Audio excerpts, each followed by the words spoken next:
Hey there, it's Lisa. Welcome back to the channel. So today I'm going to do a garden tour. The garden was actually rototilled 37 days ago. So on June 28th, my dad was finally able to get out here and rototill the entire area except for there because we had a bunch of wood stored there. And it's currently early August, so this garden has been in for 37 days. I've never put in a garden this late before, so I only planted 4 varieties of plants. Let me show you what they are. So I planted zucchini, and I planted a lot of it. This uses coffee grounds and filters. It looks ugly, but it's actually good for the dirt. So anyways, I did this whole 50-foot row of zucchini, and then I did this little U shape, and then I also had space to do another little U shape of zucchini. So in my climate, in 37 days, the very beginnings of flowers start to happen. One thing I did notice is that it was a bit warmer than when I usually plant in early June. Everything came up way faster, so that was actually really nice. I also put in green beans. There's 2 rows right here, and then there's 4 rows right here, and they also are 37 days old, and they are starting to flower, just barely starting. And then this is 4 rows of carrots. Now, I have a bunch of volunteer bok choy and kale and mustard, Swiss chard. I went ahead and let that grow. I'm gonna be harvesting the bok choy probably tomorrow, and some of the mustard, and some of the larger leaves of Swiss chard. This took me an entire week to weed. You can see the carrots along the road, but boy, it was a pain to weed it. And I knew that was going to happen, and so I didn't put any other root crops or small seeds like lettuce in here. And then here I have peas. I have 4 different types of peas, and they have not been weeded at all, as you can tell, but they still are up and ahead of the weeds. So it's a lot easier to weed things that aren't buried down into the weeds like the carrots were. I do have 2 delicata squash plants here. I have a super hard time growing these. These plants look beautiful and healthy, and so I'm hoping this year to get some squash off of them. This is for a friend of mine, and they have little tiny baby flowers just starting as well. So I'm excited, and I'm hoping this continues to do well. I picked these 4 varieties specifically because I know we don't have a long time for them to grow. So zucchini ripen really quickly. I don't have time for winter squash or any pumpkins, but if I let the zucchini grow and get big, hopefully they can mature in time to store some over winter as well. I've had zucchini store all the way into spring, as long as I let them get really giant, like as big as your leg, that sort of zucchini, when they have the mature seeds inside. Those store super well. Then the green beans, those will give us a lot of fresh beans, plus I can let them possibly ripen on the plant as well and save those for dried beans. But they only take 55-60 days to start giving you beans, and so we have time to get a nice harvest of green beans before it cools down here. The carrots will last in here all winter. Well, they would. They're gonna get waterlogged because it gets so wet in here. But I did ease this bed up, and so they'll last a little longer than if I had just planted them at soil level like the zucchini and the green beans. And then I also grew peas because we love them fresh eating mostly, but I really want to try in the freeze dryer this year to make some freeze dried peas. They sell them in the stores. They look kind of like the shape of a pea, but they're somehow chopped up and like fluffy. I don't know what they do to them, but I'm gonna try to find a recipe to make those little snacks for everybody. Then peas were a good choice for us because they shoot up pretty quickly. They're gonna beat the weeds when they're first coming up, and I didn't want to deal with worrying about the weeds so much because I knew I was going to be going out of town for a couple weeks and I wouldn't be able to get on top of it. So now that we're back in town, I can get these weeded, and they should still be in good shape. Also, they don't mind cool weather, so they're gonna stay pretty nice for a while in the fall when the green beans and the zucchinis are already dead and gone. And I'm really loving how these volunteer plants came up in my carrot row, because then I have greens I can harvest and I didn't have to plant them. It's just a beautiful thing. Then down on this end, my dad, my brother, and my nephew worked on getting the center posts in, and then the roof up. There's still some bracing that needs to happen, and then we can put the plastic on it, frame in a door and stuff. Let me come closer so you can see how big this is. I can't remember how big it is. I want to say, I believe it's 24 by 48. So it's a nice size. I don't know with me being in the frame if it helps you see what a nice size space this is. All of these briars have been cleaned out 4 times since springtime, and look how big they are again.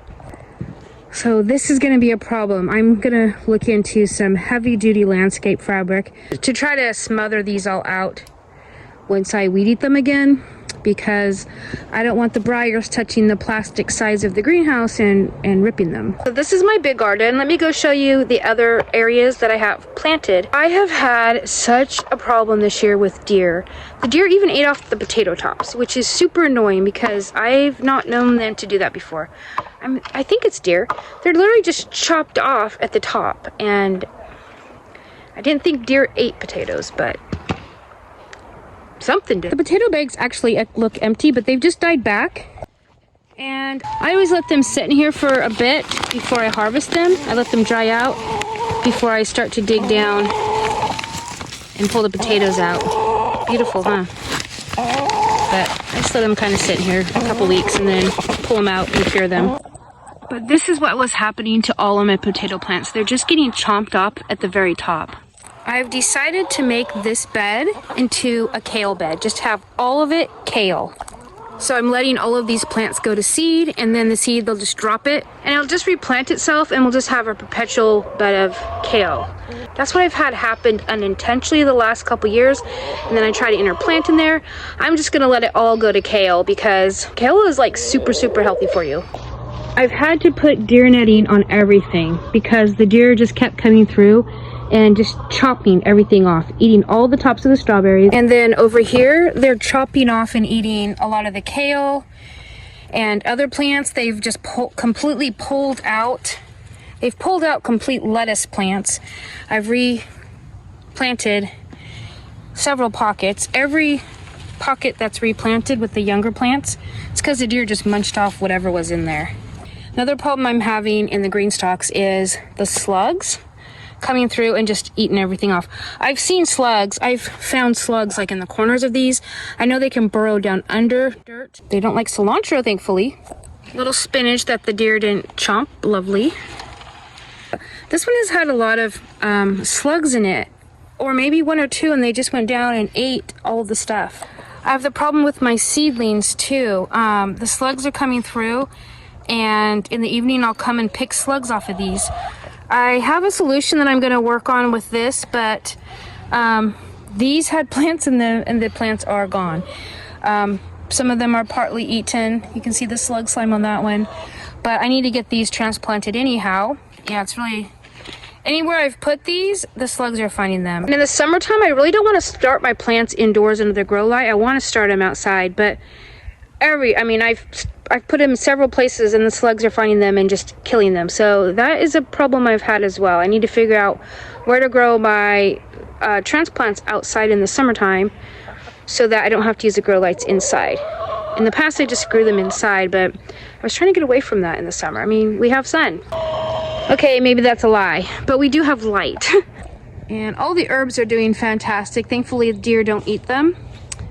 I've got some potted plants out back here that the deer haven't eaten, and I'm grateful for that. For some reason in the herb area, the deer haven't touched these plants, only the green stalks. My granddaughter's garden is a hot mess of this netting intertwined with her peas, so I've got to fix that for her. But they just had lunch with a bunch of the berries from here because the deer can't eat them, and some of the peas that the deer didn't get. So that's nice. And her potatoes are just now starting to die back. Now, these 2 beds have been horrific. 3 blueberry plants have died. That one is still hanging on, but I'm going to dig that one out and replant it somewhere else. I was trying to look up to see what's wrong with these. I think they have a root. I think they have a virus, some sort of a root virus that turns the leaves red. And so there's still some green on it. I think I might try to dig it out and see if it can come back to life. This one, on the other hand, looks pretty dead. So I don't know. I planted these green beans in here probably a week or two before I planted the ones in the garden. And look how small they are. This one even has a green bean on it right here. Terrible soil in here, just terrible soil. All three of the pea plants are doing better than the green beans are doing, but they're discoloring at the bottom. I think they're super infertile, and I need to just take these apart and get new soil in them and then just kind of revamp this whole area up here. Now these, I absolutely have to say I love the green stalks for the strawberries and the greens. It's fabulous. I have wire cages out here and the deer netting because the deer, I didn't make the fence far enough away from these, and the deer were just they were just bending over it and eating all of the plants. They've grown back for the most part and are looking pretty good. I mean, these up here haven't been touched by deer. These have been touched, so they're growing back, thankfully. But the deer have been such a pest. They're just such a pest. They're gorgeous, love them, but they're not garden friendly. I really need to come up with a solution for keeping the deer away from the green stalk. They're fabulous little planters. The strawberries just have done fantastic. I mean, it's so nice. They just hang off. They hang off the side of the thing. The slugs don't get them. The bugs don't get them. It's great, but I just need to keep the deer out. I'm not sure why the slugs are not getting into the strawberry planters, but they got into one of the greens planters over there. One of the greens planters didn't have slugs in it. The other one, they just had a feast in it. The one that didn't have slugs, they were more established, larger transplants, and the ones that the slugs just wiped out were little tiny transplants. So I think I've learned a lesson that I need to put larger plants in the green stalks. See if that makes a difference. I did break down and get Sluggo for the one. It's just iron phosphate, so it's child and pet friendly. It doesn't hurt other living creatures. I don't like to use it though because earthworms also like iron phosphate and it's harmful to earthworms. So, I don't ever put it in my regular garden or the garden beds, but I thought in the green stalk, there's no worms in there anyways, so I'll just go ahead and try and see if that helps. Slugs disappeared out of that, so the iron phosphate did work. I am super against using anything in my garden, even neem. So that tells you how desperate I was, because I couldn't find the slugs. I think they're burying down into the pockets, hiding in between the layers. So I tried it. It worked. Life is good now. I'm gonna try to come up with a barrier to put around the bottom so those slugs can't even come near. I don't want to just put salt on the ground, even though I have them on cement pads. I don't want any chance of the salt getting onto my dirt and then messing up growing in any area in the future, because salt is really not good for the soil at all. And then our red plum tree is completely done. We've got jam made, we've got fruit lather, we've got tons of plums in the freezer. This one I've been working on today. I'm going to try to get all the rest of the plums. They're pretty much all ready at the same time on this tree. And I'm going to try to get the rest of them.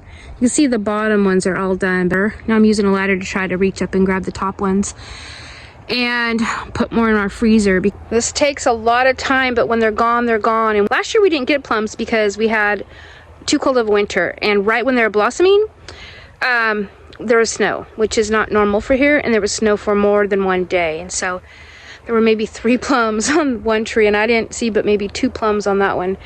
So most of the blossoms were just destroyed from that freeze. So I'm trying to take advantage of all the fruit that we're getting this year and putting it away.